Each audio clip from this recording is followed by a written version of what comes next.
benefits at side effect ng fish oil. So alam nating lahat na ang benefits ng fish oil ay napakarami sa ating katawan. Kung makikita nyo sa picture, ito ay nakakapayat.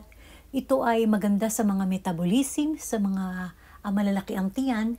At ito ang ginagamit ko sa high blood, na may maintain ko ang pag-inom nito araw-araw. At talagang bumababa siya. Hindi nyo na kailangang mag-maintenance ng para sa high blood. Kung ang mga gamot ay may mga side effect, ito ring fish oil ay may side effect. Pero pwede nyo agapan kagad dahil itong fish oil ay napakalansa.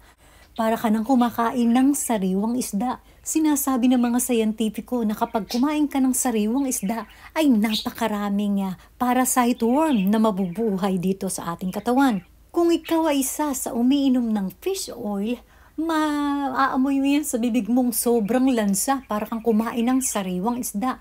So pareho lang ang lansa niyan, so ibig sabihin yan, pareho lang ding maraming mabubuhay na parasite worm sa ating katawan. At ang pwede kong mairekomenda sa inyo ay ang wasabi. Ang wasabi ay talagang natatanggal nito ang mga parasite worm.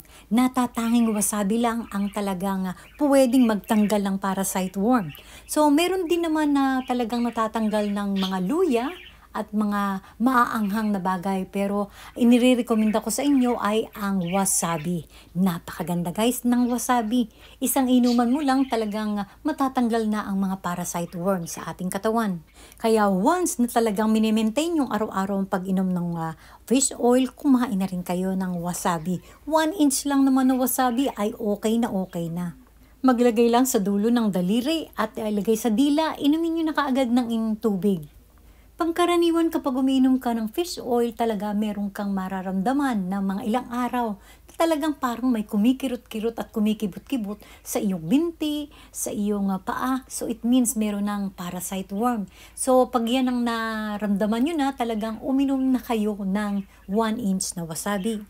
At sa iba pang mga katanungan about sa pagpapabeauty at sa health, please leave comment as long as alam ko ay aking sasagutin. So thank you so much guys for watching and see you to my next vlog. Bye!